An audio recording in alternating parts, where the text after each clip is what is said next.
Out of Left Field is brought to you in part by Coordinated Health Hazleton Campus. Better together. Welcome one and all to this special edition of Out of Left Field, highlighting some very talented female athletes in our area. Leading off is the story of Marian Catholic High School cross-country and track star Tina Capparell. She's been blazing trails for a long time in our area, making both sports look easy, but they're not. Her story shows you the joy high-level athletes can feel and also the adversity they have to deal with.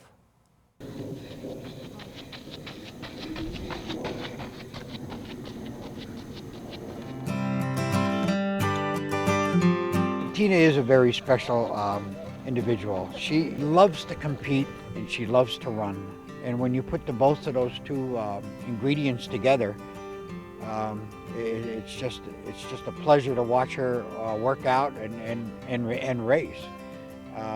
She loves doing what she's doing.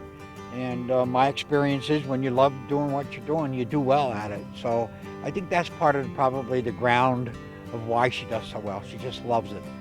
But also her drive. Her drive is incredible. She works harder than anybody. I think this year, being a senior, she knew it was coming to an end. She had a brilliant career. And I think over the summer she decided to really put some extra time and work in. Watching the tape last year at States where she was fifth, I mean, she was right there with the front pack. I mean, could have easily went her way. I think she knew that, and I think that helped her set the game plan for the summer workout. So in watching her, I knew we had to get stronger in that third mile. And then so, you know, I would tell her in passing, longer miles, faster pace. And I think she did that. And now with that kind of a base and some of the speed training, she's doing quite well. With 3 state medals, 3 District 11 championships, and 1 Schuylkill League title to her name, you could forgive Tina Capparell if she wanted to slow down even just a little bit in her senior cross-country season. After all, doesn't everyone get just a little case of senioritis? Not Capparell. She's a proud filly, but after going to a small grade school and high school, she's ready for the big stage. She wants to run at the Division I level in college. Yes, I took it a lot more serious this summer, and I just trained a lot. I would swim and bike a lot too, and that definitely helped. You seem serious. What do you mean you took it more serious than before? I mean, what was it, just like a lot more training? Definitely a lot more. I put together a schedule and put more like scheduled workouts in, and Coach Kostick had our workouts like 2 times a week with speed and just everything helped. Coming out of the summer, her goal was to break 19 minutes. She did that in her first meet of the season, finishing at 18 minutes and 20 seconds. When asked what her goal is now, she shrugs, smiles, and responds, to break 18. Capparell smiles and laughs a lot. She truly loves this sport. In fact, even when we tried to get her to talk about something else, the conversation usually came right back to the starting line with the focus on running. Whose athletes you really admire? Male, female, doesn't matter. I don't really follow any. No kidding, so you're not really, running is your life. What do you do besides running? Homework. Homework? What's your favorite subject? I like science. Really? So what do you want to go to school for, do you know? I want to be a veterinarian. Oh, that's cool. So you're an animal person? Big too? animal person. I've always said, anytime you see some great accomplishment, there's always people behind the scene. Their parents, their family, their teammates, their teachers. I mean, they all make a big difference in the success of any individual. It's never one person. I think Tina has an outstanding family. They support her. They do a lot of things to help her succeed. So that's a blessing, and we just love her. I mean, she's Tina. Capparell's championship running career got started on a 4th of July, right outside of the city where the Declaration of Independence was signed. So 4th of July races, where were those held at? In a town near outside Philadelphia called Collingdale at my grandmother's house. They'd be like little sprints back and forth, and I don't know, that's really... How did you do in those races? Was it competitive, or was it just kind of like, oh, look, it's cute, the kids are running? Well, they gave you little ribbons and like $3 if you won, but Like, I put all the kids at one end. I think I was like maybe 3, and then my dad went to their side and just said, "Run to me," and he put his hands up, and I ran to him, and I won the race. How old were you? Very young? Very young, yes. Capparell says her parents helped jumpstart her career, and her younger sister Nicole has kept her motivated throughout it. Nicole is a junior at Marian Catholic, and she's also on the cross-country team. She's my training partner since day one. We both started out doing 5Ks together. Actually, she did a 5K before me, and I was like, no, I have to do one. But yeah, just having her there, training together, talking to her about anything, it's great to have that. As you can see, running has always been a big part of Capparell's life. She even did youth triathlons. So when a health scare brought her career that was in the fast lane to a halt, it was one of the biggest challenges she's had to face. Any kind of setback is a blessing. I mean, if you know how to look at it, it's always a blessing. Anytime we fall and get back up, we're better for it. And I think that happens. I mean, to everybody. I mean, and if it doesn't, I think you miss something. So yeah, absolutely. I think the fact once it's taken away from us, what we like, and sometimes the monotony of what we do, we can kind of take for granted. Well, I started out sophomore year. I had a heat stroke, and my first meet of the season took me out for a little bit, and then the following summer I blacked out in the car one day, and I was feeling really tired, and just got my blood levels tested, and I was dangerously low on iron and hemoglobin and everything, and they're still not sure, but they think it was a parvovirus that just wiped everything out, and I thought I was done for the season. It was that was the first time in my life I actually couldn't run. I powered walked to my mother. Capparell made her return on a sweltering late fall day at Tuscarora State Park for the Schuylkill League Championships in her junior year. After not running in a meet all year, she battled the heat and crossed the finish line in second place. I think today was a big win for her. You know, she got that monkey off her back. She's going down to districts, and I think she's in a great position. She's getting better every day. I know my levels are getting back up there, but I'm not completely back yet, and I definitely lost a lot when I was out for a while, but I'm feeling a lot better than I was. Did you learn a lot going through all this year? I mean, it was definitely the hardest thing that I've ever had to overcome in my career, but I'm just happy it's over and I'm back at it now. Kelly Clarkson's Stronger was playing in the background during Capparell's post-race interview. That's fitting because after this race, she went on to win her 3rd straight district championship, and then Capparell had her strongest finish ever at States, taking 5th place. Do you have a deeper appreciation for it though now? That's something like almost gets taken away from you in life when you have it back. Do you look at it differently now? Definitely. I was getting a little bit tired of running, I guess, like running all the miles, go out. And I was like, I took it for granted, and then one day I just couldn't do it anymore, and I missed it a lot, and I didn't realize how much a big part of my life it was.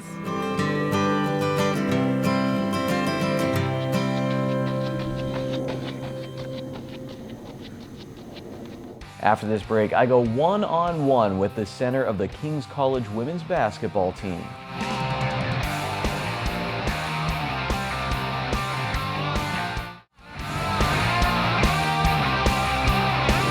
Out of Left Field is brought to you in part by Coordinated Health Hazelton Campus. Better together.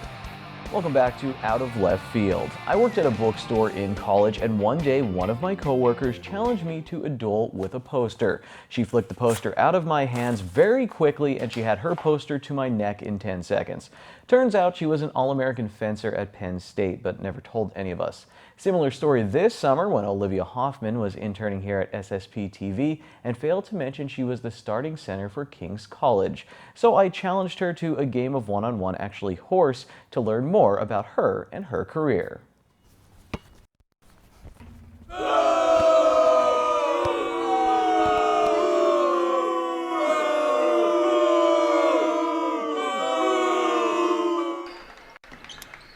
Goes to the post, up and good at the buzzer. Hoffman.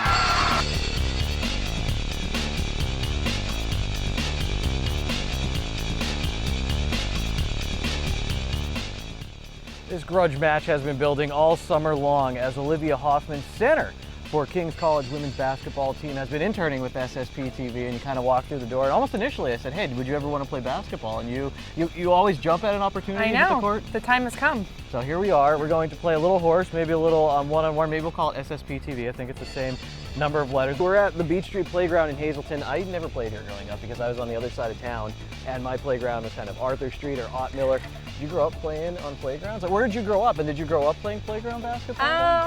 I'm from Kingston, Pennsylvania, but I was always a swimmer, actually. Really? So up until 8th grade is when I decided I'd try basketball out. It's kind of when my growth spurt happened. And I took a turn, and my friends were like, yeah, go out for it, see how it goes. So did it come from the growth spurt? You were kind of like, all right, maybe I should step on the basketball court. Exactly. And then, I mean, swimming and basketball are both winter sports. So I couldn't do both, and I started to like basketball. I thought, maybe I'll be good at this, and took over from there. Well, what have you improved the most in? I mean, when you first started, what were you really bad at? Yeah, I guess, I mean, with my height, I was kind of all over the place. So throughout the years, I've gotten better at, defense, everything, actually. So I'm not all crazy being, 6'2" and thinking, oh gosh, this girl's just tall. But definitely, I used to like to jump when blocking. I still do it occasionally, but like, you're not supposed to take your feet off the ground because that's just, they're gonna hit you with the automatic foul. So I've gotten better at staying on the ground and just using my height, because there's no reason I need to jump up another like 5-6 inches off the ground and scare people. That had to be hard because that's discipline. Like, I would always want to go in there and jump. Like, that's changing a whole, it's almost a reflex. They're just like, pretend there are nails in your feet right now and you can't get off. Like, just stay there, plant your feet, be strong defensively. I'm so scared, but I want to just drive on you and see what happens. Yeah. So you're talking about blocking, so what did you look for there? Because you obviously knew which way I was going. Even with my awesome crossover, I just kind of went this way. Skill with it, but I've gotten better. Like, I didn't try to go, and like murder you. Okay. So I just waited until the ball was out of your hand and just let my hand connect with it and be done with it. Are you lefty? Yes, lefty. Just noticing that now. See my reporting skills? Paying attention the whole time. Do I have to take it lefty? No, okay. no, you shoot. All right, so go ahead. You can answer while I miss this. So, I guess one of the... That was terrible. Okay. Thinking back... Olivia's being so much nicer to me now than when she's actually at the studio interning, but hang on, I'm going to count that, SSP, but I want to try it again. Go ahead, I'm sorry. Wisest thing Coach told you? Wisest thing? Closer. Okay, I think overall, not just in basketball, but in life, was that, like, you can't always please everyone, so you need to do what's best for you. And even on the court, you just need to focus on yourself. Overall, your team, but you need to realize that you need to work on your strengths and focus on that. That's the biggest adjustment, I think. Challenges, I'm at SSP. That's right. Challenges of college basketball. Now you're going into your 4th year, so I don't know if you have it down, but what was kind of playing college basketball, the whole experience like? I think the shot clock, your mind is always thinking about what is your next step, because you only have 30 seconds. So I think the whole thing is just so much more fast-paced. Are you better at making decisions in life because of a shot clock? I feel like that would has helped. I would say that would teach you to kind of be like, we're either doing this now or never. Exactly, so. Definitely. That is for sure something that it has taught me. Kings is definitely something, I don't know where I'm going with this. Of course we made it. Unbelievable. The segment's over.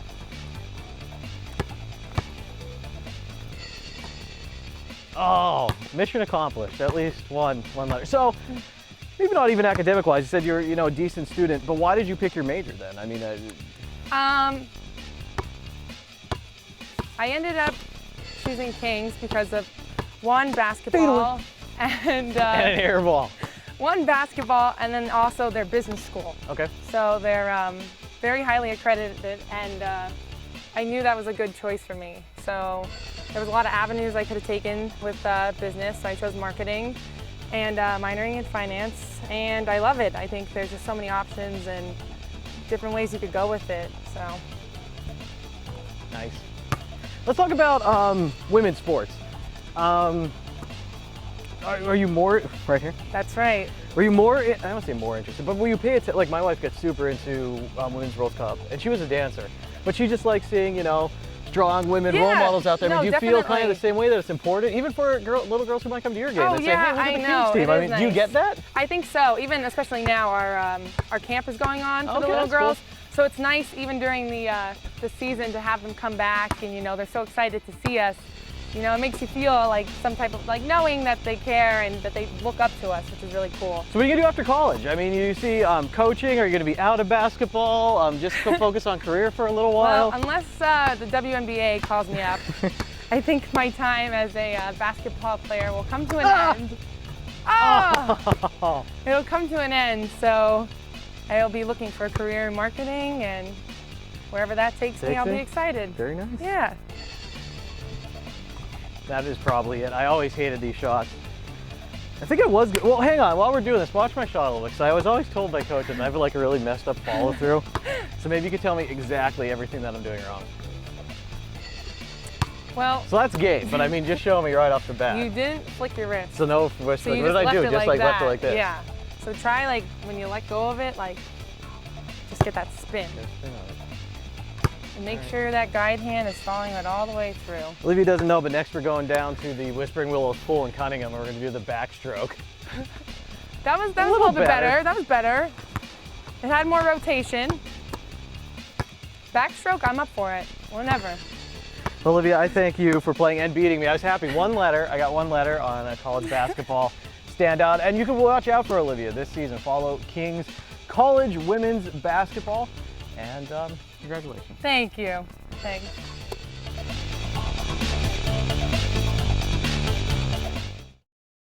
Talking to the camera, who are you? Olivia Hoffman, aka Wonder Woman, here to school with Ken Cara in some one-on-one. So close! We wrap up the show next with a group of friends training for the New York City Marathon.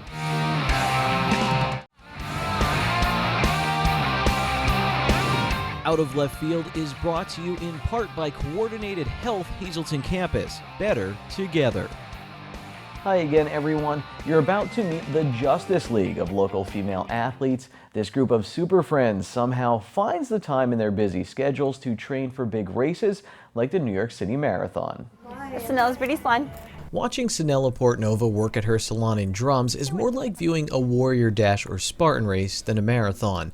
She effortlessly glides around chairs, parents, and other obstacles while styling, cutting, and coloring. Portonova does all this while maintaining coherent conversations with her customers who seem more like family in her cozy salon. A big topic of conversation recently is her preparation for the New York City Marathon as part of WNEP's Ryan's Run 8. Each runner on Team Lucky has to raise $5,000 for Allied Services, a nonprofit healthcare system. Each runner also gets an ambassador for the race, someone who's being helped by Allied Services. The guy that I'm running for, it's crazy. He got the flu shot, and he has twins, and he became half paralyzed from the flu shot. And he said if it wasn't for the Ryan's Run last year, that raised like so much money, they wouldn't be able to get the certain equipment that they needed to help him be able to walk again. Portonova's ambassador is walking again, but still has more rehabilitation ahead of him. Thinking of him helps her train, but that's not the only support she has as she gets ready to run her first marathon. Portonova is 1/3 of a group of female athletes who are juggling busy schedules to test their limits and help those in need. The three of us, Sanela, Nina, and myself, all participate in the American Cancer Society ball, and we all became very friendly, and just working together, we really talked about some things that we enjoy doing, and one of them was running, and we kind of challenged each other to do a half marathon, and we did it, and from there we were like, okay, we got this. Let's see if we could do a marathon. Because not only do I want to run for those who can't run, but I want to run for those that, you know, obviously need the support and know that there's people there fighting for them, and we'll do whatever we have to do sponsor-wise, monetary-wise, or even running a marathon to make them feel better. It's pretty amazing because I'm pushing myself sort of to limits at this point that I kind of didn't think that I could. And really just the family at Allied, knowing their work, meeting these, not just my ambassador, but the 50 other ambassadors that all of us are running for, just knowing what they go through, it's just really special in that we're making a small difference and that's having such a huge impact.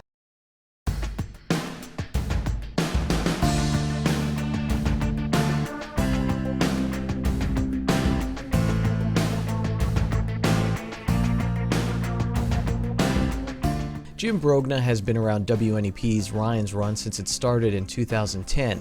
He ran in the event in the past and will do so again in 2017. While Brogna, the Vice President of Communications for Allied Services, does an interview about WNEP's Ryan's Run, his daughter, Mariana, takes a few shots at a punching bag that's about 2 or 3 times her size. First of all, marathon is 90% mental. And so I have my daughter here, right?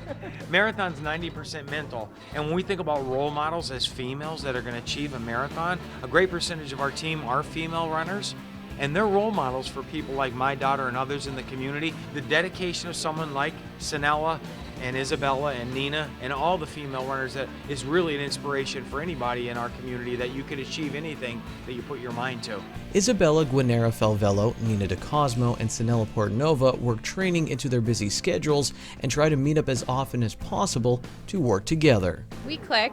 We're all very different, especially kind of where we are in life. We have Sanela's running a business daily. Isabella's the mother of 2 young children and also now a child's off to college, and I'm an attorney up in Wilkes-Barre. So we have very different schedules, but we're a great dynamic. We really get along. We have similar passions, and running is one passion that really brought us together.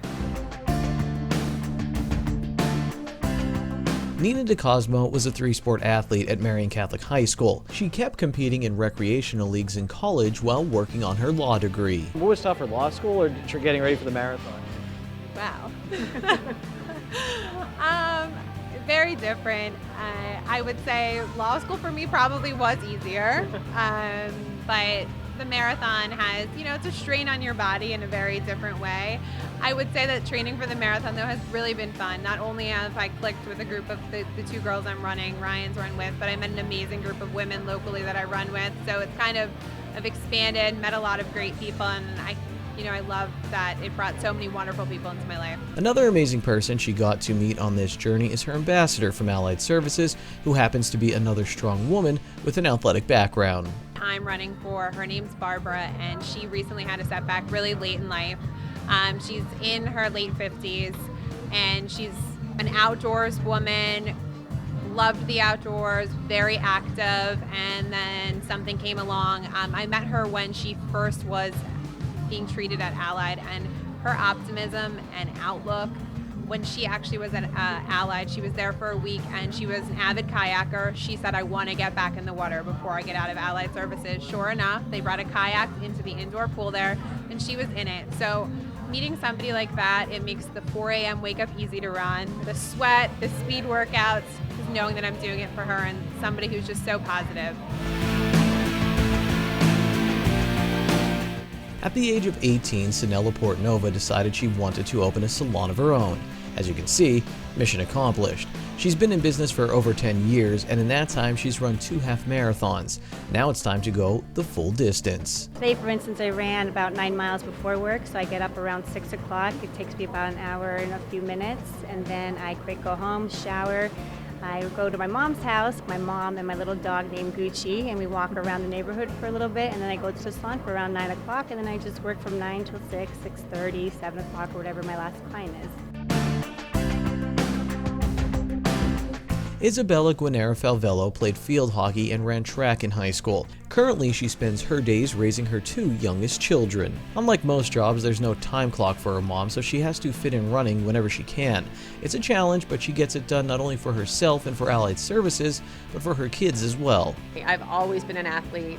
I've always been involved in sports and community outreach. And now that I have a daughter, I have 2 sons, and then I have my daughter in the middle. And I want very much for her to see that even when it's tough, when you have people depending on you, you make a commitment and you do it, and whether you're a girl, whether you're a boy, whoever, if you make a commitment, you do it. She knows it's rough. I mean, she, sees me strap on the shoes and hears me go for, oh, I have to get an MRI, or oh, I have to get an X-ray or whatever. And she says, Mommy, are you going to get back out there? Are you going to run tomorrow? And it's like, yes, I am, and you can. And it's easy to throw in the towel and go, oh, I can't do it anymore. But it's a lot harder to get up and go, you know what? I got this. I'm going to get up. I'm going to lead by example. and I'm going to go out there and do the run. And even if there's ache and pain, we'll work through it and we'll get back up, give it a day off maybe, but be right back out there and just set that example to what, a strong woman and a strong athlete looks like. These 3 local athletes are using their powers for good. They want to push themselves, help out those in need, and inspire another generation to do the same. I think still in the sports world, when you look at commercials and you're reading articles, I feel like they're still really featuring, a lot of your big athletes are still males. But I know somebody like me, I look up to the Williams sisters because I think they are amazing. So no, I do think it's really important, and I hope that I have a bunch of nieces, and I hope that they look at me and say, like, wow, I hope I can do that one day. If you would like to donate to WNEP's Ryan's Run, go to allied-services.org/Ryan's Run, click on Pledge, and then choose the athlete you would like to support.